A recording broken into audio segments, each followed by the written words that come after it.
Ninanakaw nila ang pera, pero ang kapalit ay ang sarili kong buhay. Habang naghihingalo ako sa sakit, nagpapakasaya ang pamilya ng asawa ko sa bagong kotseng binili mula sa perang pinag-ipunan ko para sa aking operasyon. Pera lang yan, pamilya kami. Sigaw ng biyanan ko na walang bahid ng awa. Pinunasan ko ang dugong inubo ko. Tapos na ang pagiging martir. Oras na para bawiin ko ang lahat. Hahayaan ba niya akong mamatay?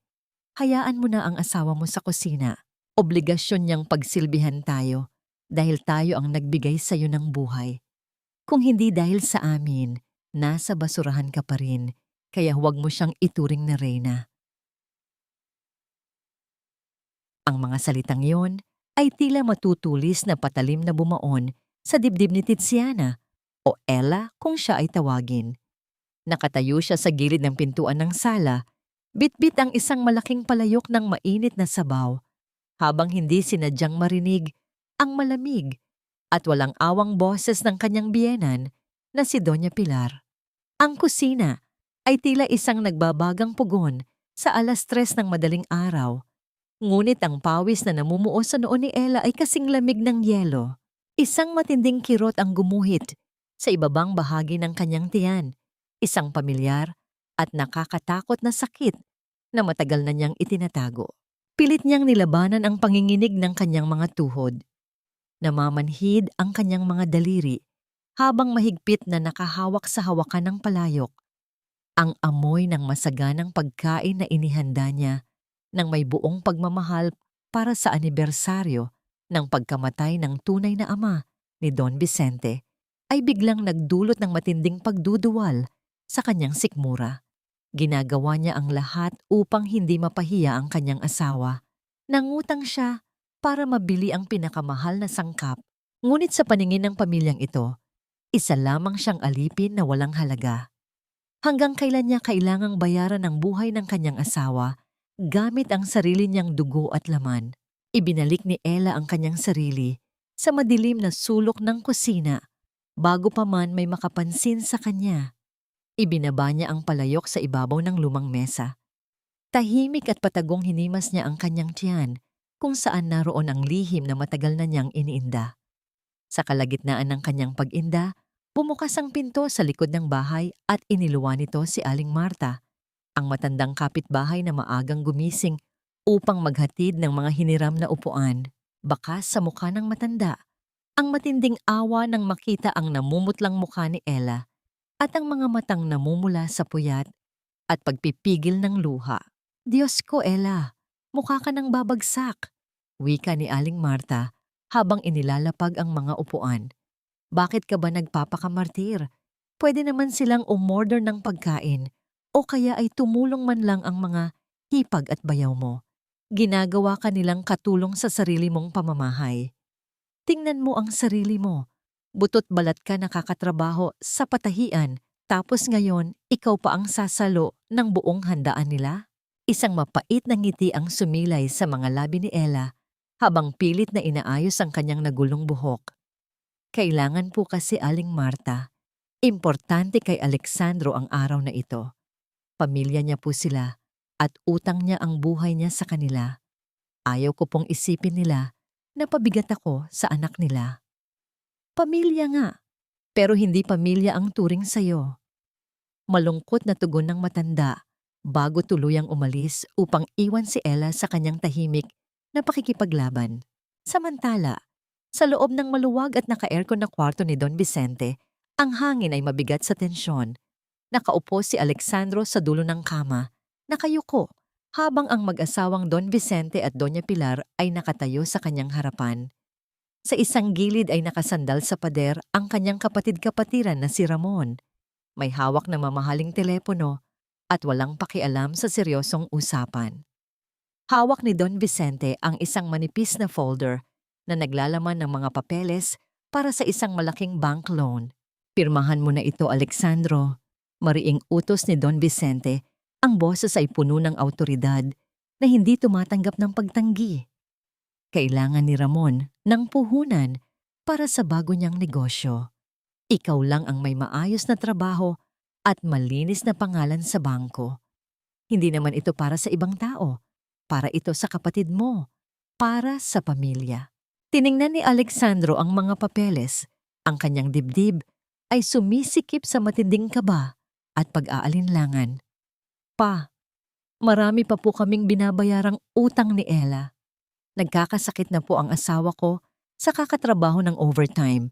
Hindi ko po yata kakayaning bayaran ng ganito kalaking halaga buwan-buwan. Bago pa man makapagsalita si Alexandro ng iba pang dahilan, mabilis na lumapit si Doña Pilar at hinawakan ang balikat ng kanyang ampon. Ang mga mata ng matanda ay biglang napuno ng pekeng luha, isang gawaing matagal na nitong pinagkadalubhasaan upang paikutin ang damdamin ng anak. Kaya mo bang tiisin ang kapatid mo? Nakalimutan mo na ba noong nagkasakit ka ng dengue noong bata ka at isinangla ko ang kaisa-isa kong alahas para lang mabili ang gamot mo? Ganyan ba ang isusukli mo sa amin? Mas inuuna mo pa ang babaeng iyon kaysa sa mga taong nagpalaki at nagpakain sa iyo. Ang salitang utang na loob ay tila isang matibay na kadena na pumulupot sa lalamunan ni Alejandro. Hindi siya makahinga. Ang labis na pagkonsensya ay unti-unting lumalamon sa kanyang katwiran. Tumayo siya, nagpaalam na titingnan muna ang asawa sa kusina upang makatakas kahit sandali sa nakakasakal na presyon sa loob ng kwartong iyon. Nang marating niya ang pinto ng kusina, nakita niya si Ella na nakatalikod, nagpupunas ng mukha gamit ang laylayan ng kanyang lumang duster. Nang humarap ito, halos madurog ang puso ni Alexandro nang makita ang labis na pamumutla ng asawa.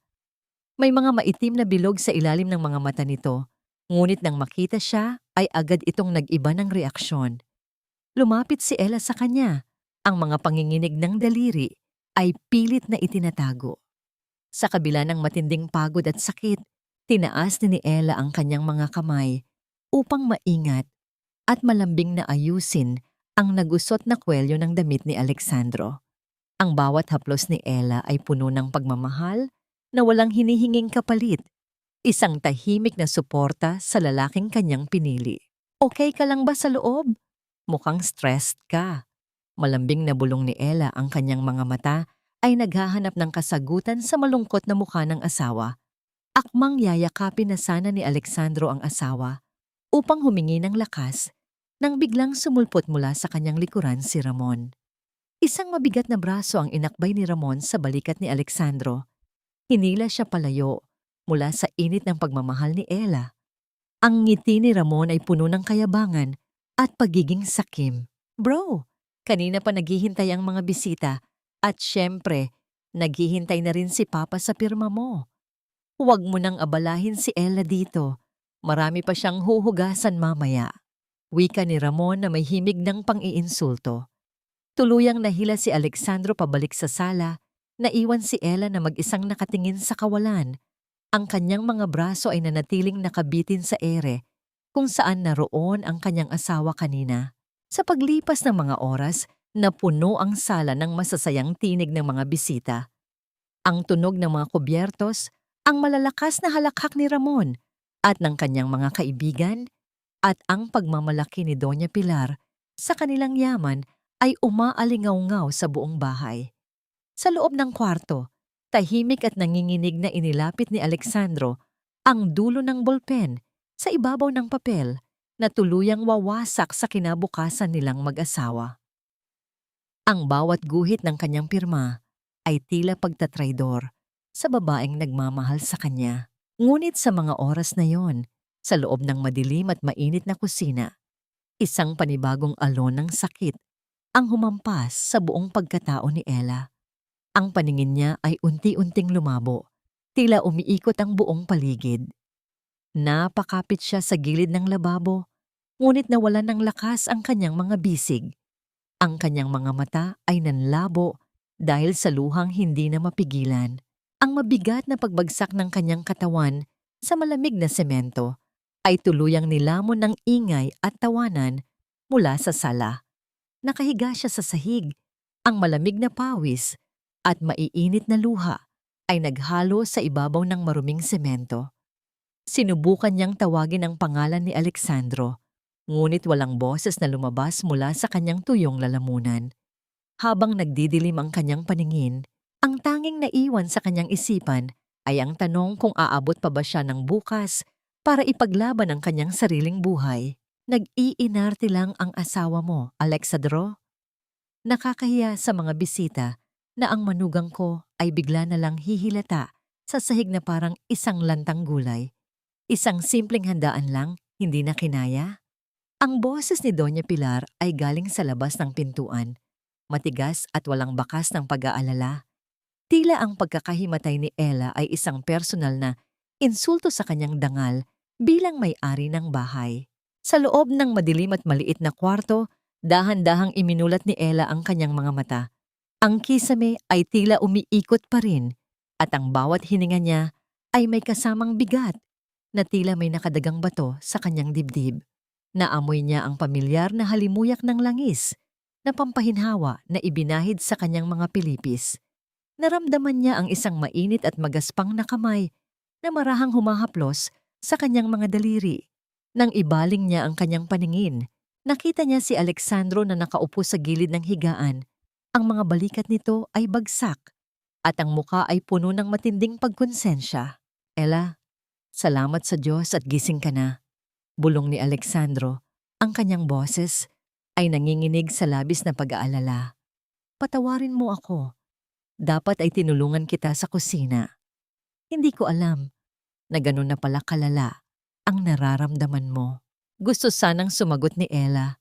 Gusto niyang sabihin na ang sakit sa kanyang tiyan ay tila isang apoy na unti-unting tumutupok sa kanyang lakas. Ngunit pinili niyang manahimik. Isang pilit na ngiti ang ibinigay niya sa asawa habang marahang pinipiga ang kamay nito. Sa mga sandaling iyon, ang init ng haplos ni Alexandro, ang tanging bagay na nagpapanatili sa kanya sa mundong ito. Ang tanging dahilan kung bakit tinitiis niya ang lahat ng pang-aalipusta ng pamilya nito. Bumukas ang pinto at pumasok si Doña Pilar. Dala ang isang baso ng tubig na pabagsak niyang ibinaba sa ibabaw ng maliit na kabinet. Tiningnan niya si Ella mula ulo hanggang paa na may halong pandidiri. Uminom ka at bumangon ka na riyan pagkatapos. Hindi porket nahimatay ka ay habang buhay ka nang magpapakapahinga. Marami pang kailangang iligpit sa labas. At ikaw, Alexandro, huwag mo masyadong konsintihin ang asawa mo. Masasanay iyan samgya sa katamaran. Ma, kailangan ni Ella ng pahinga. Mahinahong pagtatanggol ni Alexandro, bagaman hindi niya kayang tingnan ang direkta ang mga mata ng kanyang ina. Pahinga? Kami nga ng papa mo. Kahit masama ang pakiramdam, pilit na nagtatrabaho para lang may maipakain sa iyo noong bata ka. Ngayon, itong asawa mo, konting pagod lang ay bibigay na? Huwag mong kalimutan ang utang na loob mo sa amin, Alexandro. Ang pamilya ang dapat inuuna, hindi ang mga kapritsyo ng asawang mahina ang katawan. Huling hirit ni Doña Pilar bago lumabas at isara ang pinto nang may kalakasan na nagdulot ng bahagyang pagyanig sa dingding ng kwarto. Nang muling tumahimik ang paligid, binitawan ni Alexandro ang kamay ni Ella upang kumuha ng mainit na bimpo. Marahan niyang pinunasan ang noo ng asawa. Ang bawat kilos niya ay puno ng pag-iingat na tila ba isang babasaging kristal ang kanyang hawak. Yumuko si Alexandro at idinampi ang kanyang mga labi sa noo ni Ella, isang mahaba at madamdaming halik na nagdadala ng pangako ng proteksyon, kahit na alam nilang dalawa na limitado ang kanyang magagawa laban sa sarili niyang mga magulang. Magpahinga ka na muna, Ella. Ako na ang bahala sa labas. Pangako, hindi kita pababayaan. Bulong ni Alexandro bago siya tuluyang lumabas upang harapin ang utos ng kanyang ina. Nang masiguro ni Ella na wala na ang sinuman sa paligid, pilit siyang bumangon kahit na kumikirot ang kanyang ibabang bahagi ng katawan. Sa ilalim ng kanyang mga tinitiklop na damit sa loob ng aparador, maingat niyang inilabas ang isang maliit na kahon na nakabalot sa lumang plastik. Sa loob nito ay naroon ang kanyang bank passbook Ang kaisa-isang lihim na hindi alam ni Alexandro. Nanginginig ang kanyang mga daliri habang binubuksan ang bawat pahina. Ang mga numerong nakasulat doon ay hindi lamang pera para sa kanya. Iyon ay ang kanyang pag-asa, ang kanyang huling baraha para sa kaligtasan.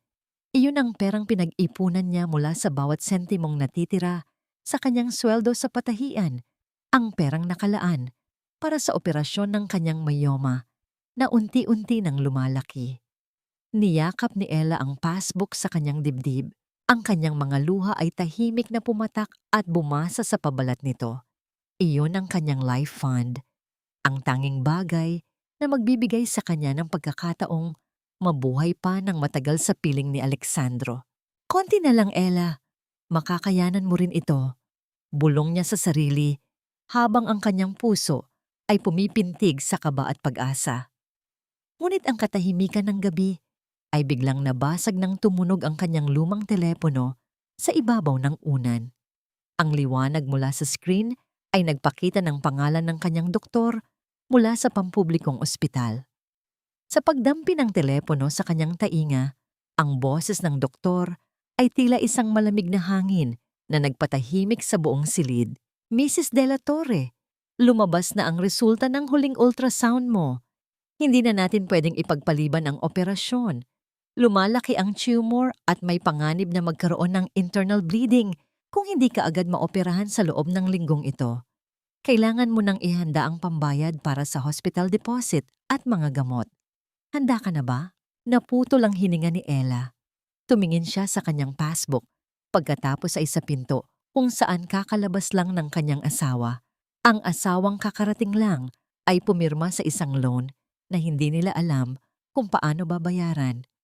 Ang bawat segundo ng pagtulo ng tubig mula sa gripo sa labas ay tila isang paalala na ang kanyang oras ay mabilis na nauubos habang ang perang kanyang pinag-ipunan ay ang tanging hadlang sa pagitan ng kanyang buhay at ng kamatayan. Ang sikat ng umaga ay tila humahagupit sa likuran ni Ella habang siya ay nakayuko sa tapat ng malaking palanggana. Kahit panginginig ang kanyang mga braso at tila may mga karayom na tumutusok sa kanyang ibabang bahagi ng katawan, pinilit niyang ikuskos ang mga maruruming damit ni Ramon at Don Vicente. Ang bawat patak ng tubig na bumabagsak sa semento ay tila nagbibilang ng bawat oras na lumilipas sa kanyang buhay, isang paalala na ang kanyang panahon ay unti-unti nang nauubos. Sa gitna ng kanyang paglalaba, narinig niya ang tunog ng pagbukas ng pinto sa itaas.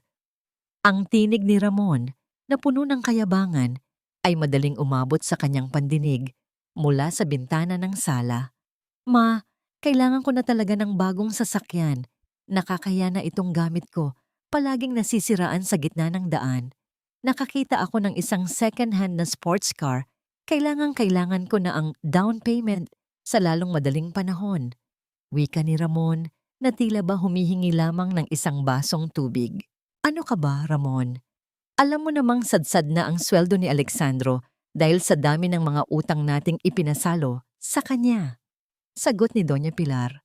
Bagaman ang kanyang boses ay walang bakas ng tunay na pagbabawal, kundi tila nag-iisip din ng paraan.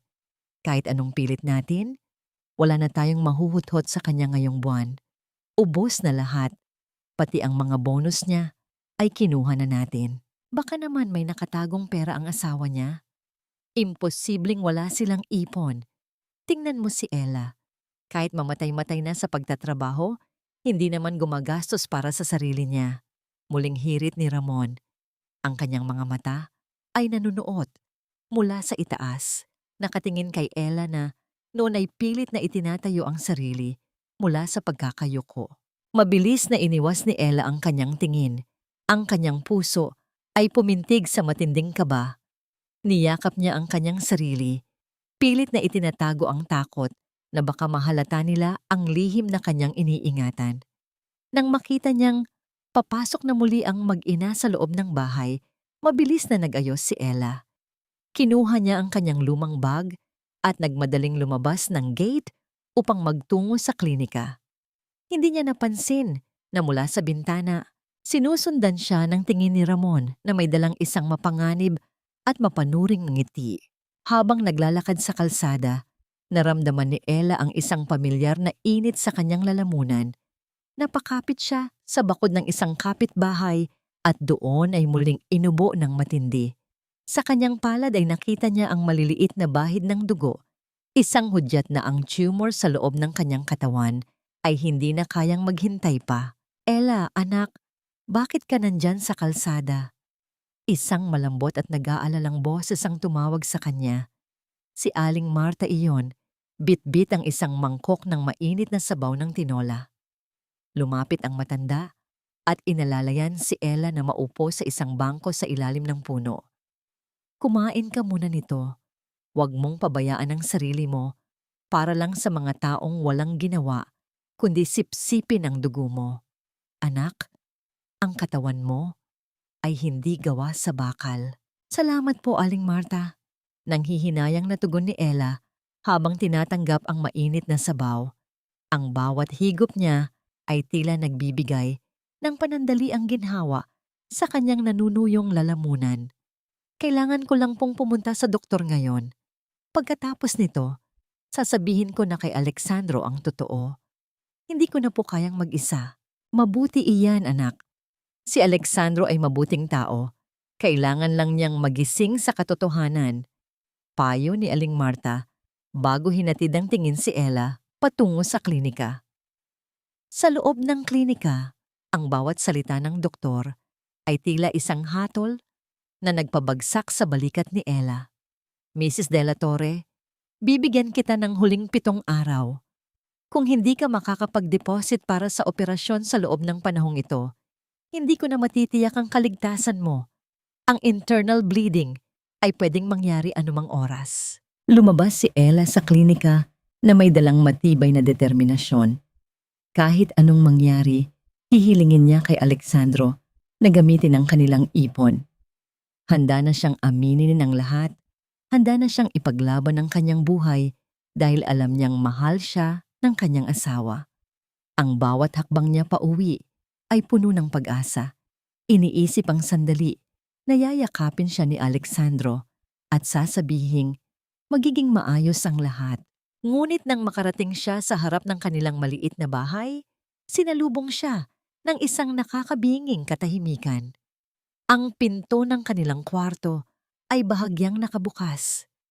Isang bagay na hindi kailanman nangyayari dahil palagi itong nakakandado. Ang kanyang puso ay nagsimulang tumibok ng mabilis. Isang masamang pangitain ang bumalot sa kanyang buong pagkatao. Dahan-dahan siyang pumasok sa loob. Ang kanyang mga mata ay nanlaki sa nakitang gulo. Ang kanyang mga damit ay nakakalat sa sahig. Ang aparador ay bukas. At ang mga gamit na maayos niyang itinago ay tila hinalughog ng isang magnanakaw.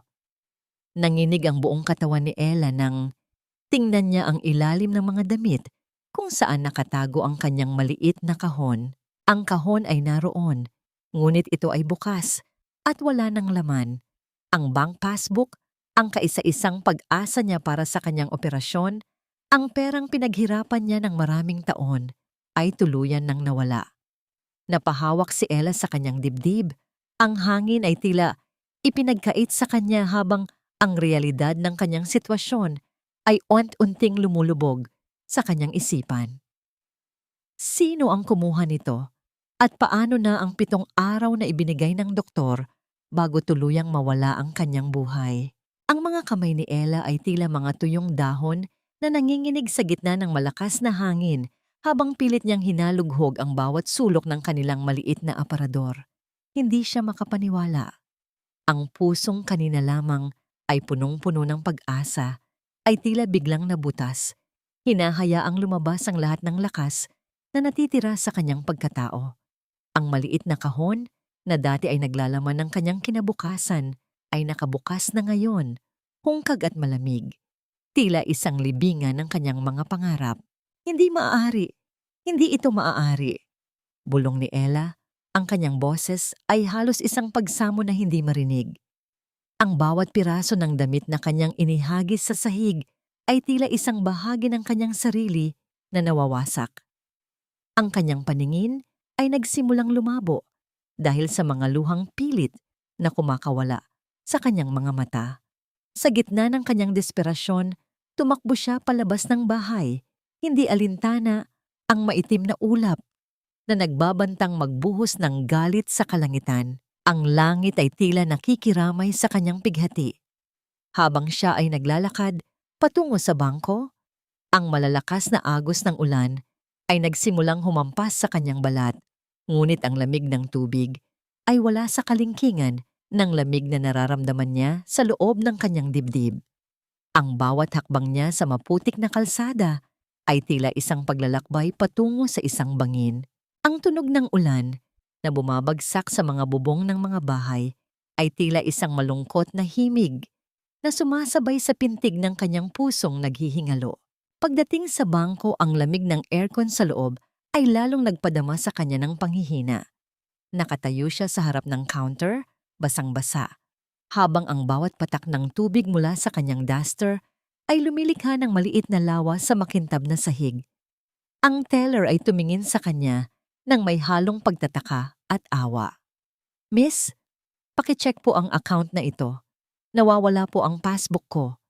Nanginginig na pakiusap ni Ella habang ibinibigay ang kanyang identification card. Matapos ang ilang minutong paghihintay na tila ba isang dekada para kay Ella, ang teller ay bumalik na may dalang malungkot na balita. "Ma'am, ayon po sa record namin, nai-withdraw na po ang lahat ng laman ng account na ito kahapon ng hapon. May dinalang authorization letter na may pirma ninyo at kopya ng inyong ID ang isang lalaking nagpakilala ng kamag-anak ninyo." Isang matalim na pangil ng katotohanan ang kumagat sa kaluluwa ni Ella. Ang authorization letter, ang ID. Naalala niya ang mga sandaling wala siya sa bahay dahil sa pagtatrabaho sa patahian. Isang imahe ng isang taong may mapanuring na tangiti ang lumitaw sa kanyang isipan. Si Ramon. Si Ramon lang ang may kakayahang gawin ito nang walang budhi. Sa sino po ang nag-withdraw? Pilit na tanong ni Ella, bagaman alam na niya ang kasagutan. "Isang lalaki po, ma'am. Mr. Ramon de la Torre ang pangalang nakasulat sa form," tugon ng teller. Lumabas si Ella sa bangko na tila isang kaluluwang naliligaw. Hindi na niya nararamdaman ang ulan na patuloy na bumabagsak sa kanyang mukha. Naupo siya sa basang semento ng gilid ng kalsada. Ang kanyang mga balikat ay nayayanig sabong sa bawat hikbi na kanyang pinakakawalan. Ang perang pinag-ipunan niya sa loob ng maraming taon, ang perang nakalaan para sa kanyang buhay, ay kinuha ng isang taong walang ibang ginawa kundi maging linta sa kanyang asawa. Sa gitna ng kanyang pagluha, isang anino ang lumitaw sa kanyang harapan. Isang estrangherong lalaki ang tumayo sa tabi niya at dahan-dahang itinapat ang isang malaking payong sa itaas ng kanyang ulo. Pinoprotektahan siya mula sa bagsik ng ulan. Ang estranghero ay hindi nagsalita. Ngunit ang simpleng kabutihang iyon ay tila isang mainit na yakap sa gitna ng kanyang madilim na mundo. Ang kabutihan ng isang taong hindi niya kakilala ay kabaligtaran ng kalupitang ginawa sa kanya ng mga taong itinuturing niyang pamilya. "Salamat po," bulong ni Ella, bagaman hindi niya inangat ang kanyang ulo. Ang estranghero ay nag-iwan ng isang panyo sa tabi niya bago ito tuluyang lumakad palayo. Pinilit ni Ella na tumayo at bumalik sa kanilang bahay. Ang bawat hakbang niya ay tila may dalang mabigat na tanikala. Nang marating niya ang tapat ng kanilang gate, ang kanyang paningin ay napako sa isang bagay na tila isang malakas na sampal sa kanyang mukha. Isang kumikinang na bagong sasakyan ang nakapark sa loob ng kanilang bakuran. Isang sports car na kulay pula, masigla at magarbo sa gitna ng maputlang paligid. Bumukas ang pinto ng sasakyan at lumabas si Ramon. May suot na bagong salamin at isang malapad na ngiti sa kanyang mga labi. Sa likuran niya ay lumabas din si Doña Pilar. Humahagik-gik habang hinahawakan ang makinis na pintura ng sasakyan. Ang tunog ng halakhak ni Ramon ay tila isang sumpa na bumasag sa natitirang piraso ng puso ni Ella. Ang kanyang buhay ay ipinagpalit sa isang piraso ng bakal at bilis, habang ang mga taong dapat ay nagmamahal sa kanya ay nagpapakasaya sa ibabaw ng kanyang naghihingalong pangarap. Tumingin si Ramon sa gawin ni Ella. Ang kanyang nangiti ay hindi nawala. Sa halip ay naging mas mapang-uyam ito. Ang hangin ay tila naging lason sa bawat hininga ni Ella habang tinititigan ang sasakyang binili gamit ang kanyang dugo at pawis. Paano niya sasabihin kay Alexandro na ang kanyang kapatid ang pumatay sa huling pagkakataon niyang mabuhay? Ang bawat hakbang ni Ella patungo sa gitna ng bakuran ay tila isang pagyanig ng lupa na nagpahinto sa masayang pagdiriwang ni na Ramon at Doña Pilar. Basang-basa siya ng ulan, ang kanyang duster ay dumidikit sa kanyang nanghihinang katawan, ngunit ang kanyang mga mata ay naglalagablab sa apoy ng kawalang katarungan. Ang mabigat na bakal ng gate ay tumama sa pader ng kanyang bitawan. Isang tunog na nagpatahimik sa paligid at nagpadama ng tensyon na tila isang kuryenteng dumaloy sa hangin. Hawak ni Ella ang basang papel mula sa bangko, ang kanyang mga daliri ay bumabaon sa puting hibla nito. Direkta siyang naglakad patungo kay Ramon na noon ay prenteng nakasandal sa kanyang bagong pulang sasakyan. Ang kislap ng sasakyan sa ilalim ng madilim na langit ay tila isang pang-uuyam sa naghihingalong buhay ni Ella. Bakit mo ginawa ito, Ramon? Bakit mo ninakaw ang kaisa-isang pag-asa ko? Ang boses ni Ella ay hindi sumisigaw, ngunit ang bawat salita ay may dalang bigat na tila isang sumpa. Itinaas niya ang papel. Ipinapakita ang ebidensya ng pagtatraidor ng kanyang sariling bayaw. Tumingin si Ramon sa kanya, pagkatapos ay sa papel, at muling ibinalik ang paningin sa sasakyan nang may nakakalokong ngiti. Anong ninakaw ang pinagsasabi mo, Ella? Ginamit ko lang ang pera ng pamilya. Kapatid ko si Alexandro at ang lahat ng sa kanya ay sa amin din. Huwag kang masyadong madamot, nakabili naman ako ng sasakyang magagamit nating lahat. Pera ng pamilya, pinaghirapan ko yan sa patahian. Bawat sentimo riyan ay dugo at pawis ko para sa operasyon ko. Alam mo, Ramon, alam niyo na mamatay ako kapag hindi ako naoperahan sa linggong ito. Sa pagkakataong ito, hindi na napigilan ni Ella ang pagsabog ng kanyang emosyon. Ang kanyang panga ay nanginginig sa matinding galit at pighati. Ang kanyang buong katawan ay nayayanig sa bawat bugso ng kanyang hininga. Bago pa man makasagot si Ramon, humarang si Doña Pilar sa pagitan nila. Ang mukha ng matanda ay punong-puno ng puot at kawalan ng hiya. Itinulak niya ng bahagya si Ella, isang kilos na nagpakita ng kanyang labis na paghamak. Huwag mong sigawan ang anak ko sa harap ng pamamahay ko, Ella. Akala mo ba ay hindi ko alam ang mga plano mo? Itinatago mo ang perang iyan para layasan ang anak ko? Napakawalang hiya mo. Matapos ka naming patuluyin dito, ganyan ang isusukli mo. Ma, para sa buhay ko ang perang yon. May sakit ako. Myoma ito. At lumalala na. Pagsamo ni Ella ang kanyang mga luha ay muling humalo sa ulan na patuloy na pumapatak sa kanyang mukha. Lumuhod siya sa harap ni Doña Pilar, pilit na hinahawakan ang laylayan ng duster nito. Ibalik niyo po ang pera. Parang awa niyo na. Gusto ko pang mabuhay para kay Alexandro. Ngunit ang puso ni Doña Pilar ay tila gawa sa bato na hindi kayang palambutin ng anumang luha. Tumingin siya kay Ella ng may matalim na pandidiri at binitawan ang mga salitang tila mga lason na pumatay sa natitirang dignidad ni Ella. Pera lang yan, Ella. Mas mahalaga ang dangal at kaligayahan ni Ramon. Kung mamamatay ka, ibig sabihin ay talagang mahina ka at malas sa buhay ni Alexandro. Huwag mong isisi sa amin ang kapalaran mo. Ang pera ay dumarating at nawawala, pero ang pamilya ay mananatili. Kung mamatay ka, makakahanap pa ang anak ko ng mas maayos at mas malusog na asawa kaysa sayo.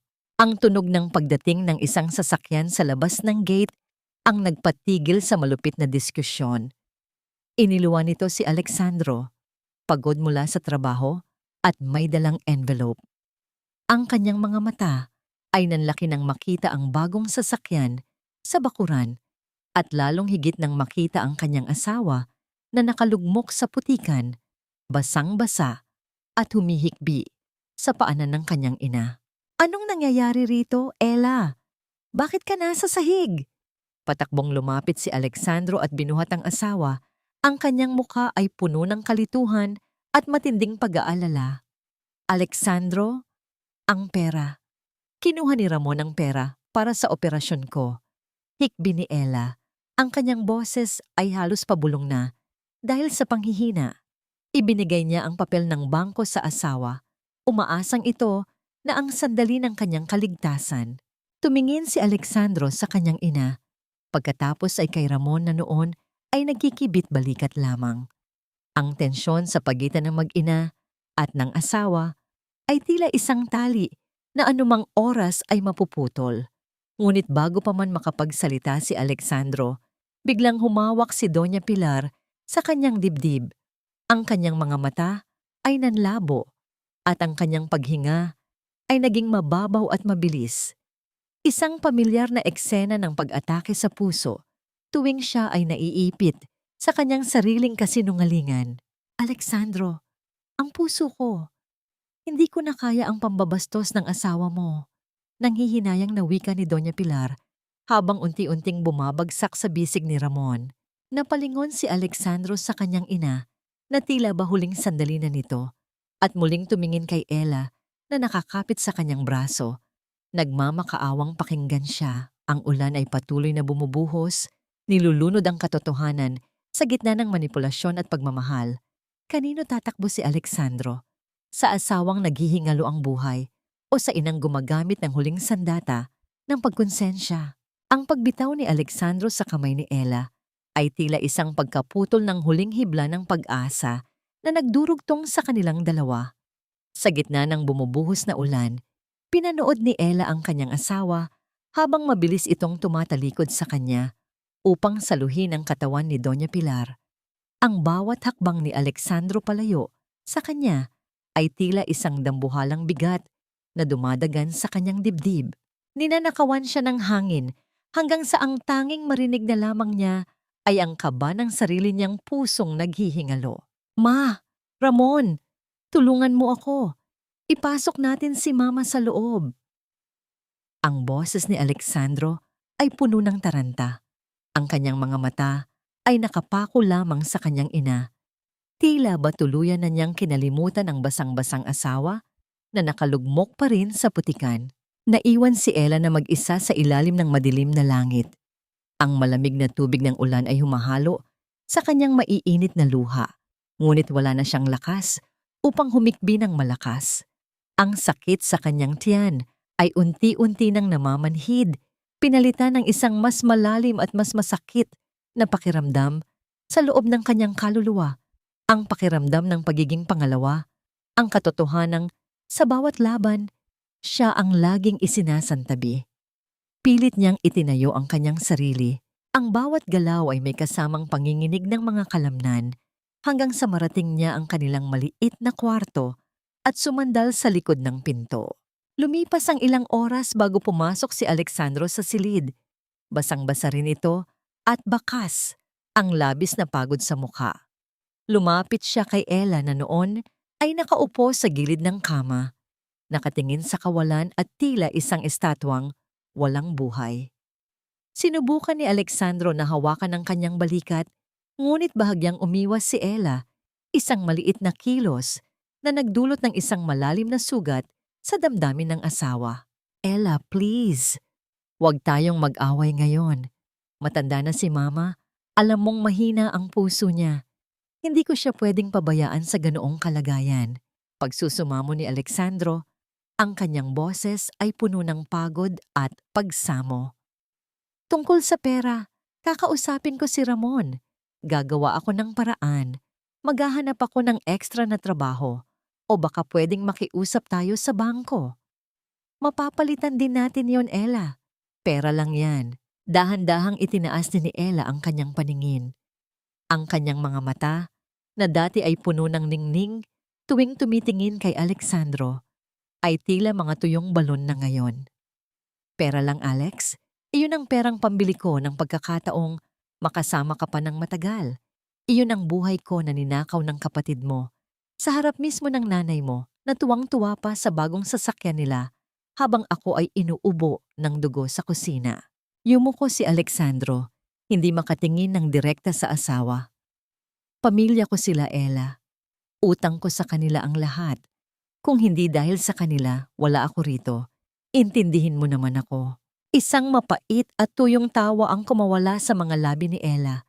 Isang tawa na walang halong saya, kundi puno ng matinding pait. Lagi na lang silang inuuna, Alex. Lagi na lang ang utang na loob mo ang mas matimbang kaysa sa paghihirap. Paghihirap ko. Sabihin mo sa akin, paano kung bukas ay wala na ako? Paano kung tuluyan na akong bawiin ang sakit ko dahil wala tayong pambayad sa ospital? Ang utang na loob mo ba sa kanila ang magbabalik sa akin? Sila ba ang yayakap sa'yo sa gabi kapag wala na ang asawa mo? Hindi nakasagot si Alexandro. Ang katahimikan sa loob ng kwarto ay naging mas masakit pa kaysa sa anumang sigaw. Ang tunog ng ulan na tumatama sa bintana ay tila mga luhang hindi natutuyo ng panahon. Tumalikod si Ella at dahan-dahang tumayo. Sa gitna ng kanyang panghihina, sinimulan niyang tupiin ang mga paboritong damit ni Alexandro, ang mga kamis sa dentring maingat niyang nilalabhan at pinaplan sa araw-araw. Ito ang kanyang huling tungkulin, ang kanyang huling pag-aalaga sa lalaking inakala niyang magiging proteksyon niya habang buhay. Bawat tiklop ng tela ay tila isang pagpapaalam, isang tahimik na pagsasara ng kabanata ng kanyang pagiging martir. Ella, magpahinga ka na. Bukas, maaga akong gigising para gawa ng paraan ng lahat. Wika ni Alexandro habang humihiga sa kabilang bahagi ng kama, ang kanyang likod ay nakaharap kay Ella. Tila ba nais niyang takasan ang bigat ng katotohanan sa pamamagitan ng pagtulog. Hindi sumagot si Ella. Pinanood niya ang pagtaas-baba ng balikat ng kanyang asawa hanggang sa maging regular ang paghinga nito. Sa ilalim ng madilim na liwanag ng gabi, kinuha ni Ella ang kanyang maliit na bag. Inilagay niya rito ang ilang piraso ng kanyang damit. Bago siya tuluyang lumakad palabas, dahan-dahan niyang hinubad ang kanyang gintong singsing sa kasal, ang simbolo ng kanilang sumpaan na tanging kamatayan lamang ang makakapaghiwalay sa kanila. Inilapag niya ang singsing sa ibabaw ng reseta ng doktor na nakalagay sa maliit na mesa sa tabi ng kama ni Alexandro. Ang kislap ng ginto sa ilalim ng malamlam na ilaw ay tila isang huling patak ng luha na nananatili sa ibabaw ng papel. Hindi niya alam kung saan siya pupunta o kung may bukas pa para sa kanya. Ngunit ang alam niya ay hindi na niya kayang manatili sa isang tahanang tila isang kulungan ng kanyang kaluluwa. Nang dahan-dahan niyang isara ang pinto ng bahay, ang tunog ng hangin sa labas ay tila isang malalim na buntong hininga ng kalayaan. Ang dilim ng gabi ang yumakap sa kanya, habang sa loob ng kwarto, ang kanyang asawa ay nananatiling mahimbing ang tulog. Walang kamalay-malay na ang babaeng nag-alay ng lahat para sa kanya ay tuluyan ng bumitaw sa huling hibla ng kanilang pag-iibigan. Ang malamig na sikat ng araw na tumatagos sa bintana ay tila mga daliring gumigising sa diwa ni Alexandro.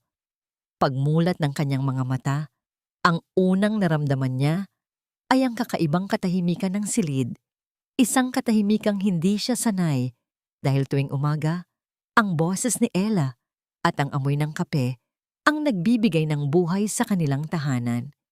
Inabot niya ang kabilang bahagi ng higaan, ngunit ang tanging naramdaman niya ay ang nanunuot na lamig ng bakanting sapin. Ella? Tawag niya. Ang boses ay paos pa mula sa pagkakahimbing, ngunit walang sumagot. Tumayo si Alexandro. Ang kanyang puso ay nagsimulang tumibok ng mabilis. Isang kaba na tila isang dambuhalang alon na dahan-dahang lumulunod sa kanya. Doon niya napansin ang maliit na piraso ng papel sa ibabaw ng mesa. Sa itaas ng reseta ng doktor na kailanman ay hindi niya binigyang pansin. Nakapatong ang gintong singsing ni Ella. Ang kislap nito sa ilalim ng liwanag ng umaga ay tila isang matalim na liwanag na humiwa sa kanyang puso. Dali-daling lumabas si Alexandro, hindi na nag-abalang magpalit ng damit. Hinanap niya si Ella sa buong barangay. Tinatanong ang bawat taong makasalubong, ngunit ang lahat ay nagkikibit balikat lamang. Nang marating niya ang kanto, nakita niya si Aling Marta na nagdidilig ng mga halaman. Sa oras na magtama ang kanilang mga mata, ang matanda ay hindi nagpakita ng ngiti. Sa halip ay isang matinding puot ang bumakas sa mukha nito.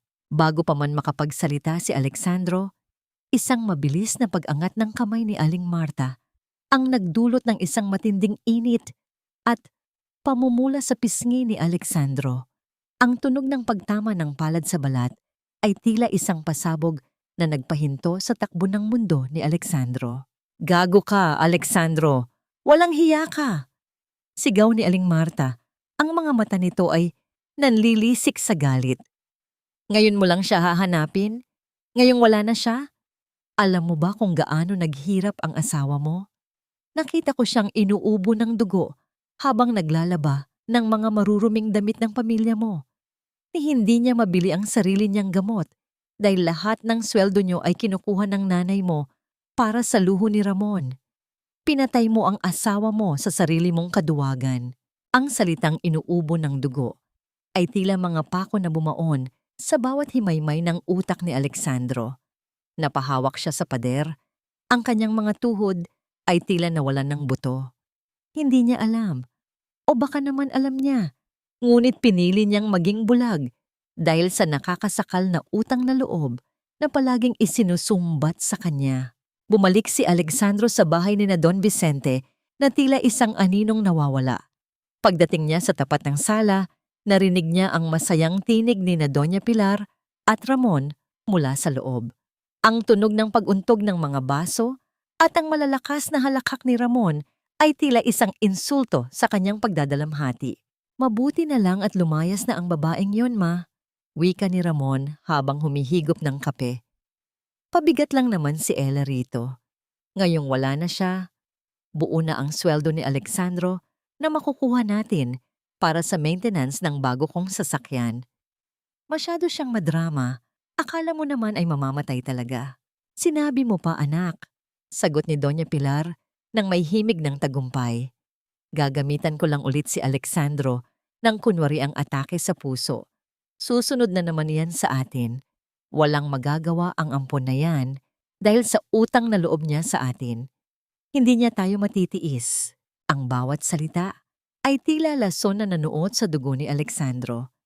Ang kanyang galit ay hindi sumabog sa isang sigaw, kundi naging isang malamig at matalim na determinasyon. Pumasok siya sa loob ng bahay at nagtungo sa kwarto ni na Don Vicente. Hinahanap ang isang bagay na matagal na niyang nakikita, ngunit hindi binubuksan. Sa ilalim ng mga lumang dokumento, nakita niya ang isang kupas na envelope na may pangalan ng kanyang tunay na ina. Nanginginig ang kanyang mga daliri habang binabasa ang nilalaman nito. Isang liham mula sa insurance company. Ang talyer na itinayo ni Don Vicente, ang bahay na tinitirhan nila, at ang lahat ng yaman na ipinagmamalaki ng pamilya ay galing pala sa malaking halaga ng insurance na iniwan ng kanyang tunay na mga magulang para sa kanya. Walang utang na loob, wala siyang dapat bayaran. Ang pamilyang itinuring niyang tagapagligtas ay ang pamilyang nagnakaw ng kanyang kinabukasan at pumatay sa kaligayahan ng kanyang asawa. Ang papel sa kanyang kamay ay nayupi sa higpit ng kanyang pagkakahawak habang ang kanyang mga luha ay pumatak sa pangalan ng kanyang tunay na ina. Tumingin si Alexandro sa salamin. Ang lalaking nakita niya ay hindi na ang aliping yumuyuko sa bawat utos. Ang kanyang mga mata ay puno ng nag-aapoy na hustisya. Sa labas, ang sasakyan ni Ramon ay kumikinang sa ilalim ng araw, isang simbolo ng pagnanakaw sa buhay ni Ella. Dahan-dahang lumabas si Alexandro sa sala. Ang kanyang bawat hakbang ay tila isang pagyanig ng pundasyon ng bahay na iyon.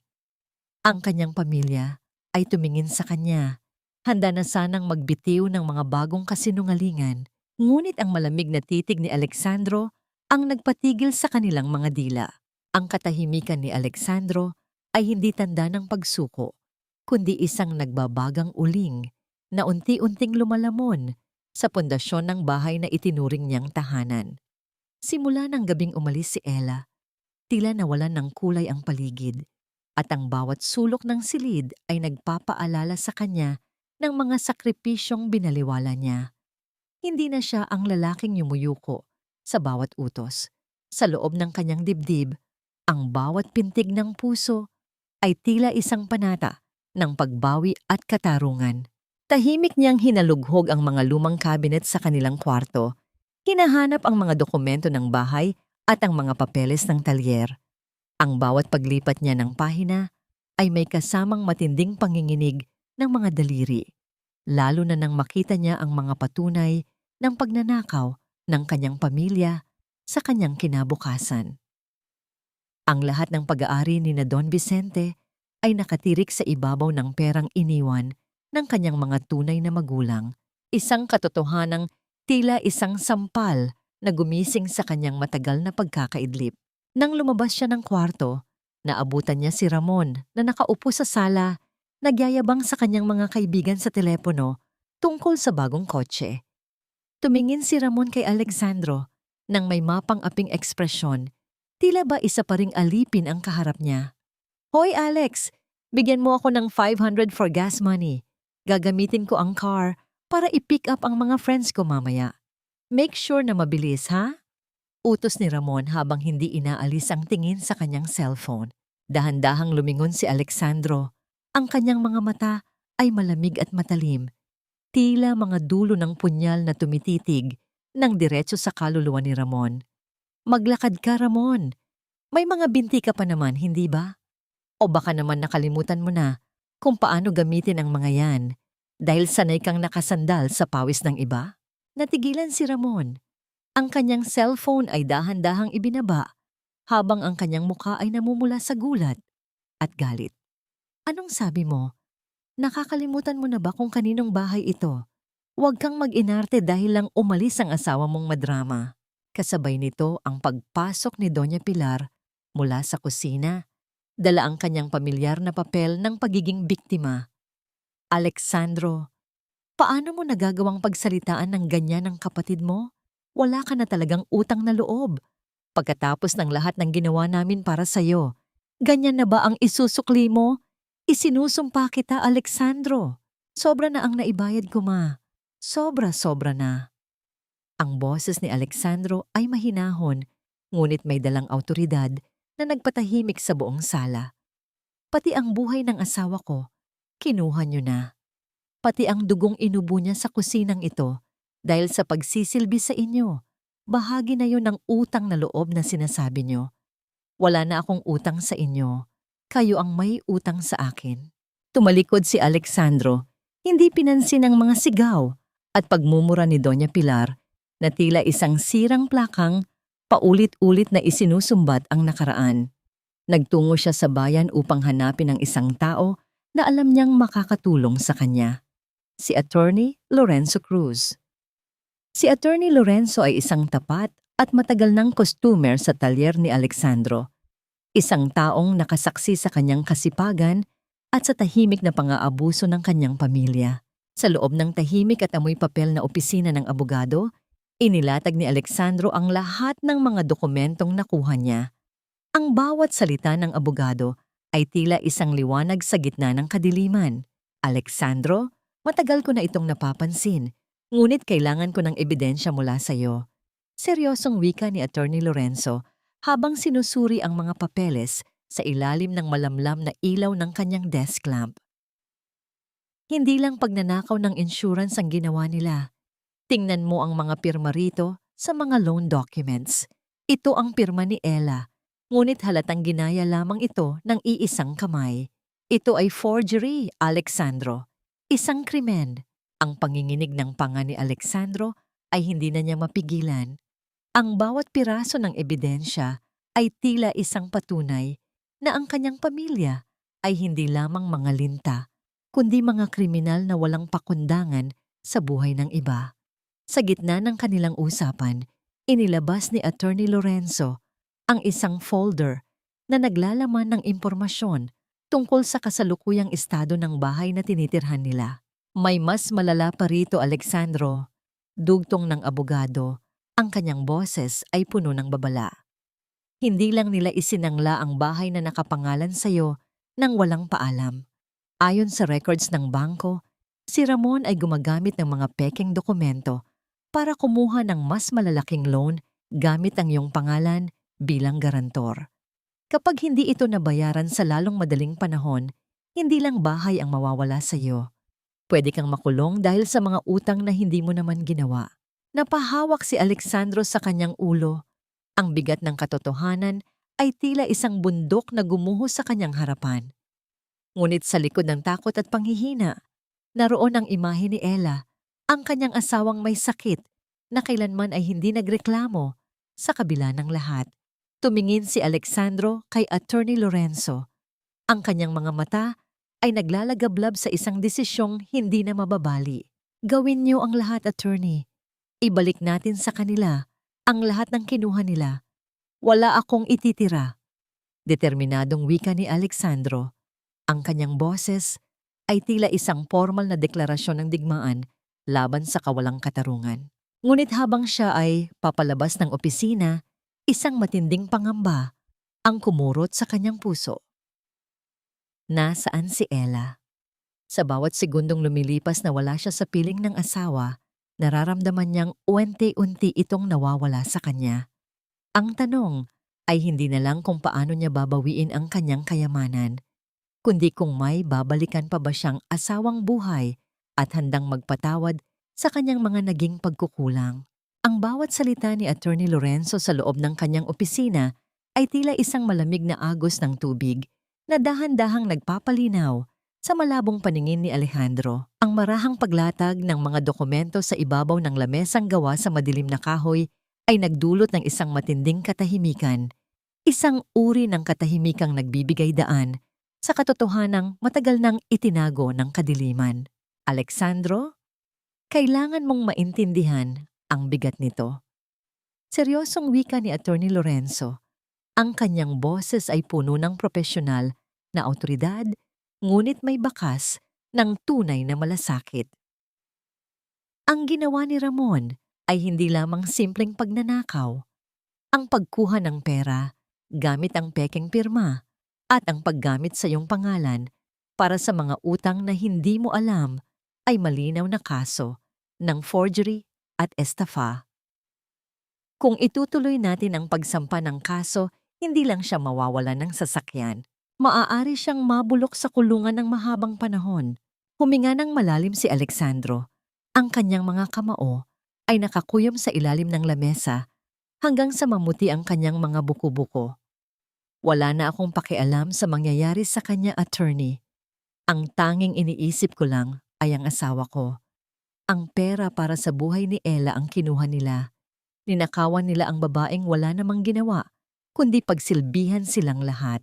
Habang ang hustisya ay dahan-dahang nabubuo sa puso ni Alexandro sa gitna ng syudad, sa isang malayong probinsya, ang katahimikan ay tila isang kumot na bumabalot sa isang maliit at inuupahang kwarto.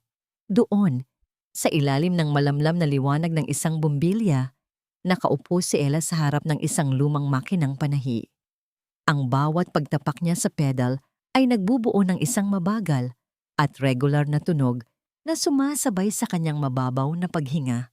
Namumutla si Ella. Ang kanyang mga pisngi ay tila nawalan na ng laman at ang bawat pagbuga ng hangin mula sa kanyang baga ay may kasamang matinding panghahapdi sa kanyang dibdib. Isang tela ng telon ang kanyang tinatahi. Pinipilit niyang tapusin ang bawat tahi kahit na ang kanyang paningin ay paminsan-minsang lumalabo.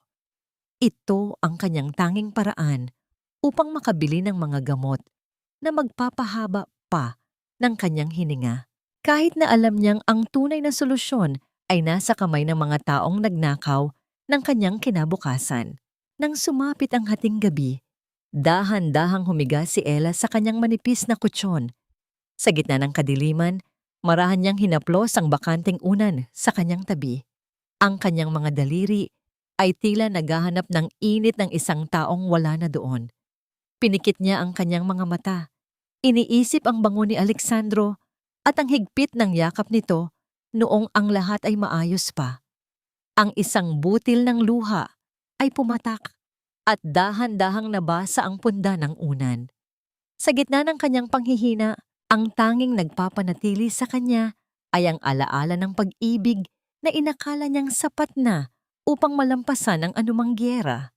Bumalik ang diwa ni Alexandro sa kasalukuyan nang marating niya ang pinto ng kanilang bahay sa Maynila. Sa loob ng sala, ang amoy ng alak at usok ng sigarilyo ay tila isang laso na bumabalot sa buong paligid. Nakita niya si Don Vicente na nakaupo sa gitna ng kanyang mga kaibigan. May hawak na baso ng serbesa at nagyayabang sa gitna ng kanilang inuman. "Hayaan niyo ang ampon na yan," halakak ni Don Vicente. Ang kanyang boses ay puno ng kayabangang nagpapakita ng kawalan ng hiya. Sanay na yan sa hirap. Kahit anong gawin ko sa kanya, hinding-hindi niya ako kayang talikuran dahil sa utang na loob. Ang pamilyang ito ang nagbigay sa kanya ng pangalan, kaya kahit anong hutot ko sa kanya, ayos lang. Konting drama lang ni Pilar. Susunod na naman ang isang yan na parang asong sunod-sunuran. Ang mga salitang iyon ay tila mga huling patak ng langis na nagpaliyab sa galit sa loob ni Alexandro. Dahan-dahan siyang pumasok sa loob. Ang kanyang bawat hakbang ay may dalang mabigat na tunog sa sahig na gawa sa kahoy. Ang tawanan sa sala ay biglang napatigil nang makita ang kanyang presensya. Ang malamig at matalim na titig ni Alexandro ay tila isang hangin na nagpatahimik sa bawat dila ng mga naroon. "Natutuwa ako at nagpapakasaya kayo pa," simula ni Alexandro. Ang kanyang boses ay kalmado, ngunit may dalang kapangyarihang hindi pa nila kailanman narinig mula sa kanya. Lumapit siya sa gitna ng mesa at inilapag ang isang folder na naglalaman ng mga dokumento mula sa bangko at ang eviction notice mula sa abogado. Tumingin siya ng diretso sa mga mata ni Don Vicente, ang lalaking itinuring niyang ama, ngunit naging kinitil ng kanyang kaligayahan. Nagsalita na ang abogado, at bukas na bukas din, sisimulan ko ng ipagbili ang bahay na ito. Ang lahat ng yaman na ipinagmamalaki nyo, na kinuha nyo mula sa insurance ng tunay kong magulang, ay babawiin ko ng walang matitira. Mayroon kayong 24 na oras upang ilabas ang lahat ng gamit nyo rito. Ang pagkabasag ng baso sa kamay ni Don Vicente ay ang tanging nagpahiwatig ng kanyang pagkagulat, habang ang katahimikan sa buong bahay ay naging mas nakakasakal pa kaysa sa usok ng alak. Tumingin si Alexandro sa paligid ng bahay na nagkulong sa kanya ng maraming taon, at sa unang pagkakataon, hindi na siya naramdam ng takot, kundi ang simula ng isang malamig na hustisya para sa babaeng kanyang pinakamamahal. Ang hangin sa loob ng sala ay tila naging kasing bigat ng tingga, nakakasakal at puno ng nagbabagang puot. Ang mukha ni Don Vicente ay namula sa matinding galit. Ang kanyang mga ugat sa leeg ay lumitaw tila mga halamang dagat na nagpupumiglas sa ilalim ng balat. Sa isang iglap, itinaas niya ang kanyang kamay upang igawad ang isang malakas na sampal kay Alexandro. Ang sampal na dati ay nagpapayuko sa huli dahil sa takot at paggalang. Ngunit sa pagkakataong ito, hindi tumama ang palad sa balat. Mabilis na sinalo ni Alexandro ang bisig ng matanda. Ang kanyang pagkakahawak ay kasing higpit ng bakal, sapat upang mapatigil ang anumang balak na karahasan. "Huwag niyo na muling susubukan na itaas ang kamay niyo sa akin pa." Ang boses ni Alexandro ay mababa, ngunit may dalang panginginig ng matinding pagpipigil. "Tapos na ang mga araw na ang bawat sakit ng katawan ko ay tinatanggap ko bilang kabayaran sa pagkupkop niyo sa akin. Tapos na ang panahon ng inyong paghahari-harian sa buhay na hindi naman sa inyo." "Alexandro, walang hiya ka!" sigaw ni Doña Pilar habang patakbong lumalapit. Ang kanyang mga mata ay nanlilisik sa galit at takot. "Isusumpa ka ng langit. Pagkatapos naming iligtas ang buhay mo mula sa basurahan, ganito ang igaganti mo. Wala kang utang na loob. Isang malaking kamalasan ang araw na dinala ka namin sa bahay na ito. Isang mapait na ngiti ang sumilay sa mga labi ni Alexandro habang dahan-dahan niyang binitawan ang kamay ni Don Vicente. Inilabas niya mula sa kanyang bulsa ang mga kopya ng dokumento mula sa insurance company ng kanyang tunay na magulang. Inihagis niya ang mga papel sa ibabaw ng mesa.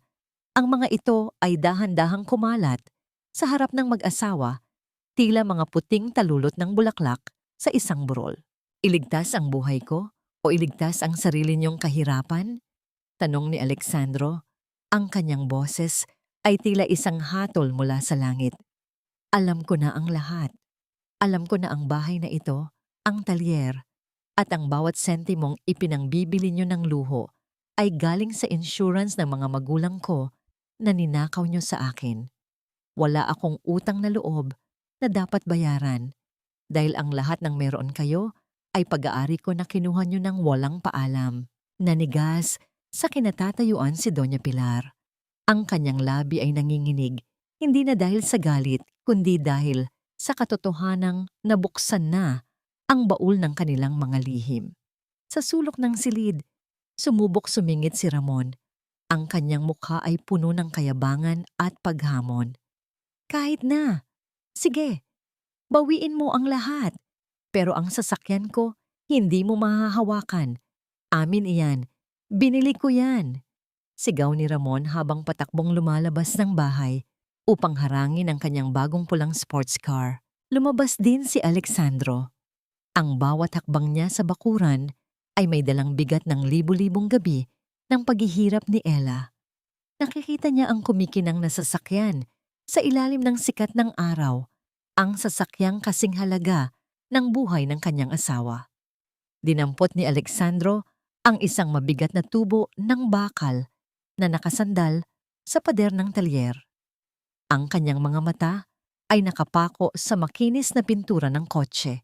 Binili mo ito gamit ang dugo ni Ella, Ramon. Bulong ni Alexandro, ang kanyang mga mata ay nagbabaga. Bawat piraso ng bakal nito ay mula sa mga oras na inuubo siya ng dugo sa kusina habang kayo ay nagtatawanan. Bawat kislap nito ay mula sa pag-asang kinuha niyo sa kanya upang siya ay makaligtas. Sa isang malakas na pag-angat ng kanyang bisig, ibinagsak ni Alexandro ang tubo sa windshield ng sasakyan. Ang pira-pirasong bubog ay nagliparan sa hangin. Nagmistulang mga kristal na sumasalamin sa pagkawasak ng kanilang mga kasinungalingan. Hindi tumigil si Alexandro. Muli niyang ibinagsak ang bakal sa bawat bahagi ng sasakyan hanggang sa ang makinis na anyo nito ay maging isang tumpok ng nayuping yero. Ang tunog ng pagtama ng bakal sa metal ay umaling-awngaw sa buong barangay, tila isang sigaw ng katarungan para sa babaeng kinalimutan nila. Kinuha niyo ang buhay ng asawa ko. Ngayon, kukunin ko ang lahat ng sa inyo. Sigaw ni Alexandro, ang kanyang boses ay puno ng pait at tagumpay. Bumagsak sa kanyang mga tuhod si Doña Pilar sa gitna ng bakuran. Sa pagkakataong ito, hindi na siya nagpapanggap. Ang kanyang mga kamay ay nakatakip sa kanyang mukha habang ang matinding takot at kawalan ng pag-asa ay tuluyang lumamon sa kanyang dignidad. Nakita niya ang kanyang mundong gumuho sa harap ng ampon na inakala niyang habambuhay niyang makokontrol. Sa kalagitnaan ng kaguluhan, dalawang sasakyan ng pulis ang dahan-dahang pumasok sa gate. Lumabas ang mga awtoridad kasama si Attorney Lorenzo. Hindi sila naroon para kay Alexandro. Lumapit ang isang opisyal kay Ramon na noon ay nanginginig sa tabi ng kanyang nawasak na sasakyan. Mr. Ramon de la Torre, may warrant of arrest kami laban sa inyo para sa mga kasong forgery, estafa, at qualified theft na isinampa ng bangko sa tulong ng inyong kapatid. Seryosong wika ng pulis. Ang tunog ng metal na pumulupot sa mga pulso ni Ramon ay ang huling musika ng kanyang kasakiman.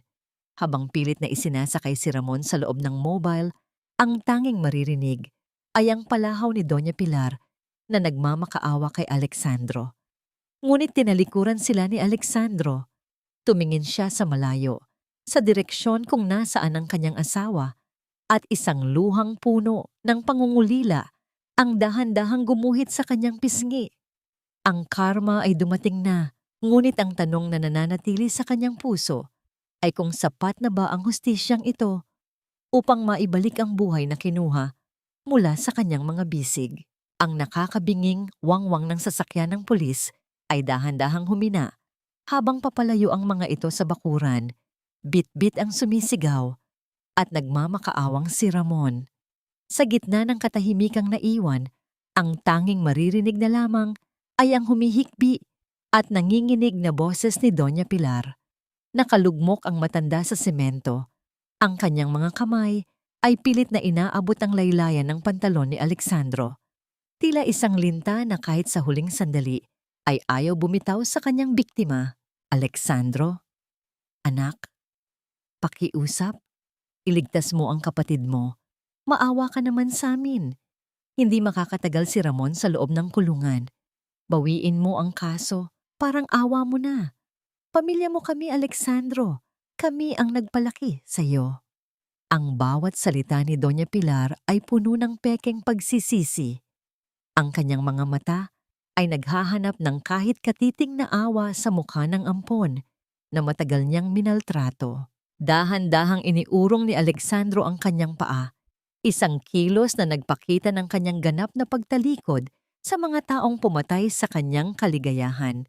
Tinitigan niya ang kanyang ina nang walang kahit anong emosyon. Ang kanyang puso ay tila naging isang matigas na bato na hindi na kayang abutin ng anumang pagdadrama. Ang pamilyang sinasabi niyo, Ma, ay ang pamilyang unet-unting kumitil sa buhay ng asawa ko. Ang boses ni Alexandro ay mababa, ngunit may dalang kapangyarihang nagpatahimik sa palahaw ng matanda. Ang kapatid na sinasabi niyo ay ang magnanakaw na kumuha ng pambayad sa operasyon ni Ella para lang makabili ng laruang bakal.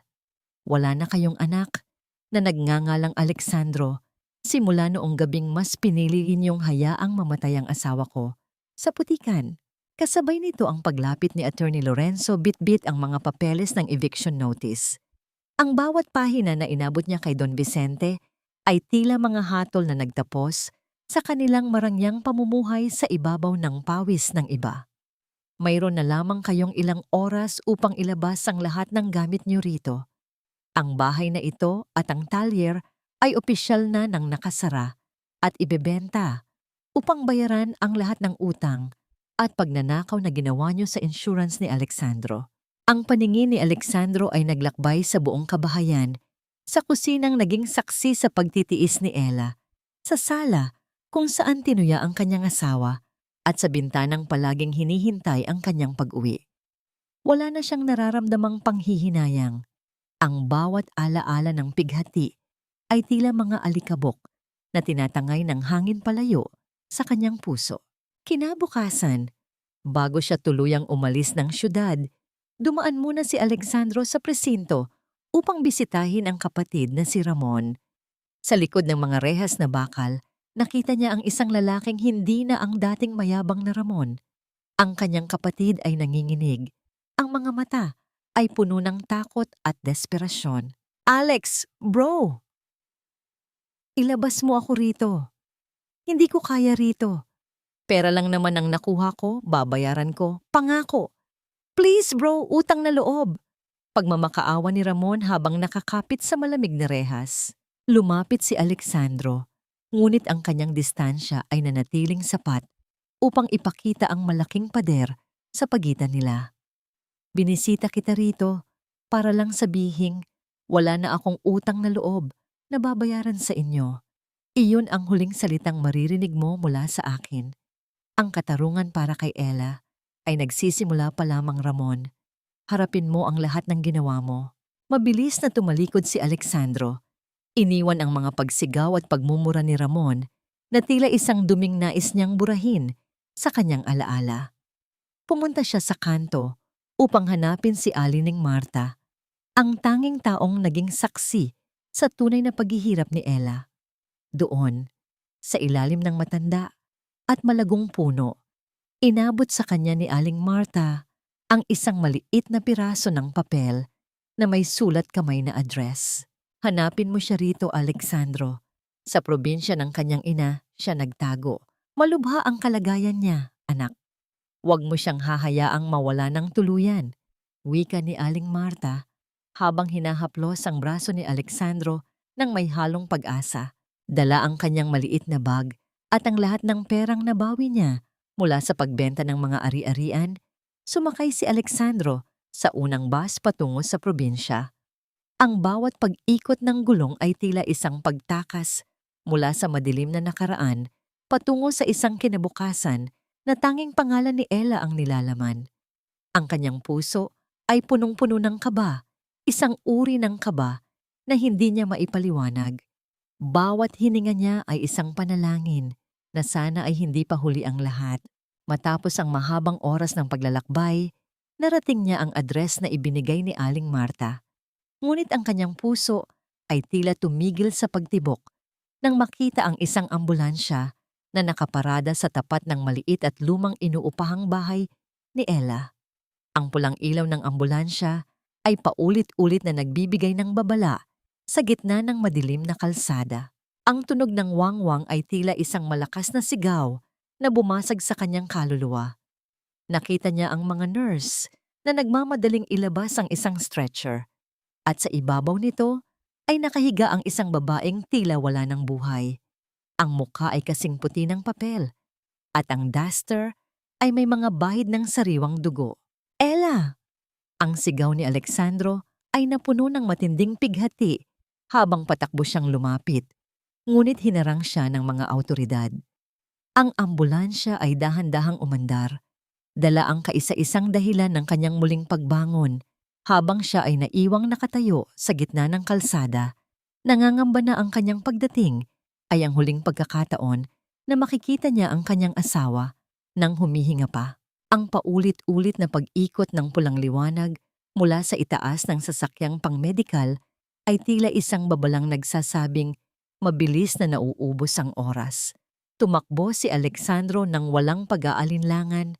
Ang kanyang mga binti ay tila nakikipag-unahan sa tadhana habang sinusundan ng ambulansyang mabilis na nagtungo sa pinakamalapit na ospital sa bayan. Ang bawat hakbang niya sa semento ay may dalang bigat ng libu-libong pagsisisi, isang uri ng sakit na hindi kayang gamutin ng anumang medisina. Ang hangin sa labas ay malamig, ngunit ang pawis na dumadaloy sa kanyang mukha ay mainit. Humahalo sa mga luhang hindi na niya mabilang. Pagdating sa emergency room, ang amoy ng gamot at ang puting liwanag ng ospital ay tila sumalubong sa kanya ng may kasamang matinding kaba. Nakita niya ang mga nurse na nagmamadaling itulak ang stretcher kung saan nakahiga si Ella. Ang kanyang asawa ay tila isang maliit at malutong na estatwa. Ang kanyang mukha ay kasing puti ng papel na walang kahit anong kulay. At ang kanyang mga labi ay bahagyang nakabukas, tila humihingi ng huling hininga. Ang duster nito ay basa ng dugo sa ibabang bahagi. Isang tanawing nagpadurog sa huling piraso ng katatagan ni Alexandro. "Doc, please, save her! Iligtas niyo ang asawa ko!" Sigaw ni Alexandro habang pilit niyang hinahawakan ang malamig na daliri ni Ella bago siya tuluyang harangin ng mga nurse sa pinto ng emergency unit. Ang tunog ng pag-ikot ng mga gulong ng stretcher ay dahan-dahang nawala sa loob ng silid.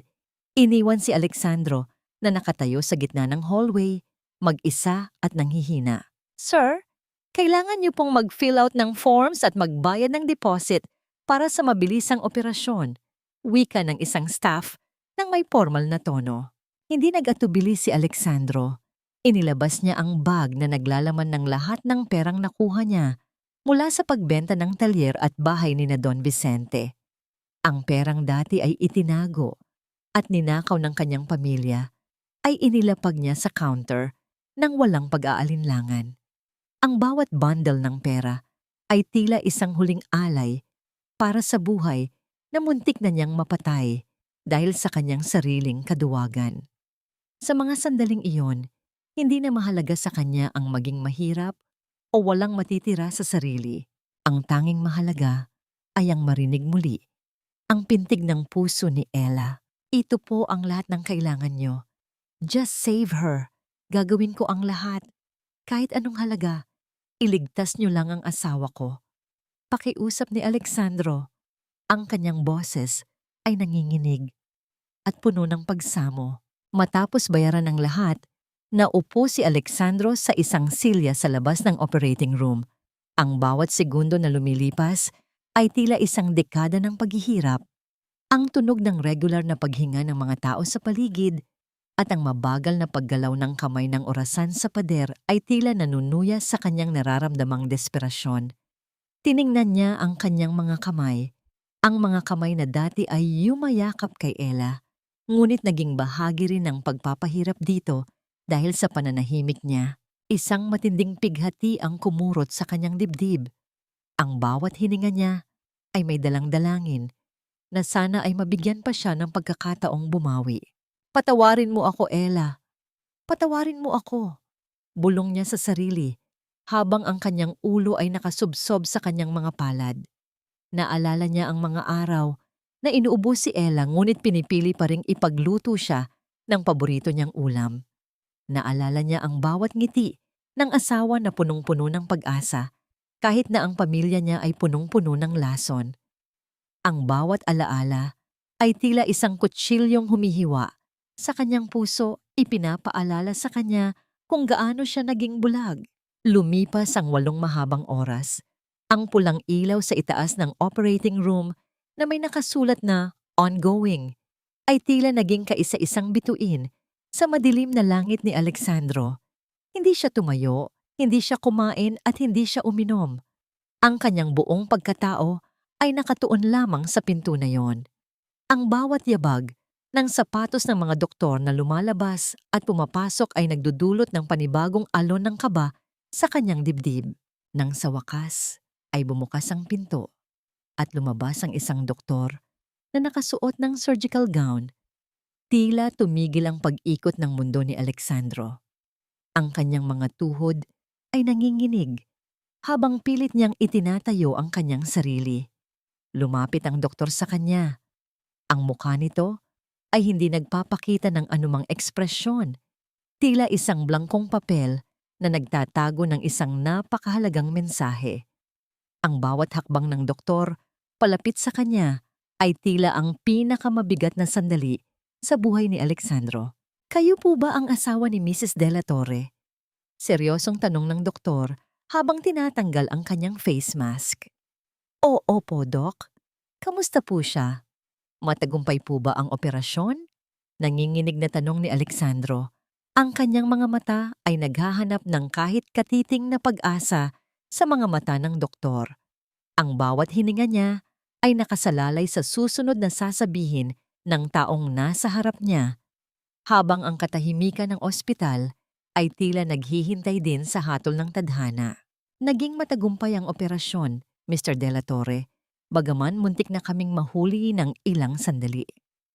Ang boses ng doktor ay tila isang banal na himig na nagpababa sa lahat ng tensyon sa balikat ni Alexandro. Malaki ang tumor na nakuha namin at marami ring dugo ang nawala sa kanya. Ngunit matatag ang puso ng asawa mo. Nakaligtas siya. Ang mga salitang iyon ay tila isang malakas na agos ng tubig na tumangay sa lahat ng dumi at bigat sa dibdib ni Alexandro. Napasandal siya sa malamig na pader ng ospital. Ang kanyang mga tuhod ay tuluyang nanghina hanggang sa mapaupo siya sa sahig. Doon, sa harap ng operating room, hindi na niya pinigilan ang kanyang sarili. Umiyak siya ng tahimik. Ang kanyang mga balikat ay nayayanig sa bawat bugso ng pasasalamat at pagsisisi. Sa unang pagkakataon sa loob ng maraming taon, naramdaman niyang malaya na siyang huminga, hindi para sa pamilyang nagnakaw sa kanya, kundi para sa babaeng kaisa-isang nagmahal sa kanya ng totoo. Lumipas ang ilang araw sa loob ng recovery room. Ang amoy ng antiseptic at ang regular na pagkurap ng mga ilaw sa kisame ang naging saksi sa pagbabantay ni Alexandro. Hindi siya umalis sa tabi ni Ella. Ang kanyang buhok ay gulo-gulo.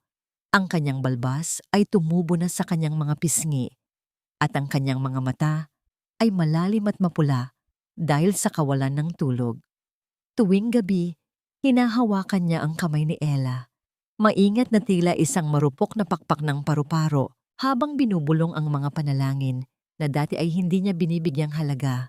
Isang hapon, habang ang sikat ng araw ay handahang tumatagos sa bintana at nagbibigay ng gintong kulay sa puting kumot, dahan-dahang iminulat ni Ella ang kanyang mga mata. Ang kanyang paningin ay malabo pa noong una, ngunit ang unang bagay na kanyang nakita ay ang mukha ni Alexandro na natutulog sa silya sa tabi ng kanyang kama. Nakita ni Ella ang malaking pagbabago sa kanyang asawa, ang kapayatan nito, ang pagkapagod, at ang paraan ng pagkakahawak nito sa kanyang kamay, na tila ba natatakot itong mawala siya sa oras na bumitaw ito. "Alex!" Ang boses ni Ella ay halos isang pabulong na hangin, tuyo at nanghihina, ngunit sapat na yon upang magising ang diwa ni Alexandro. Mabilis na napaayos ng upo si Alexandro. Ang kanyang mga mata ay nagningning sa galak at takot. "Ella, gising ka na. Salamat sa Diyos. Dito lang ako, huwag kang matakot. Hinding-hindi na ako aalis sa tabi mo." Tumingin si Ella sa kanya. Ang kanyang mga mata ay puno pa rin ng mga bakas ng sakit mula sa nakaraan. "Bakit ka nandito? Ang pamilya mo, ang utang na loob mo." Huminga ng malalim si Alexandro. Ang kanyang mga daliri ay marahang humaplos sa pisngi ni Ella. Sa pagkakataong ito, wala nang pag-aalinlangan sa kanyang boses. "Wala na sila, Ella. Wala na silang kapangyarihan sa atin. Nalaman ko na ang lahat. Alam ko na ang pagnanakaw nila sa insurance ng mga magulang ko. Si Ramon ay nasa kulungan na ngayon dahil sa pagnanakaw sa pera mo. At ang bahay ni na Don Vicente ay ibebenta na para bayaran ang lahat ng kinuha nila sa atin. Pinutol ko na ang lahat ng kadena, Ella. Ikaw na lang ang pamilya ko ngayon. Patawarin mo ako kung naging duwag ako, kung hinayaan kitang masaktan ng dahil sa kahibangan ko."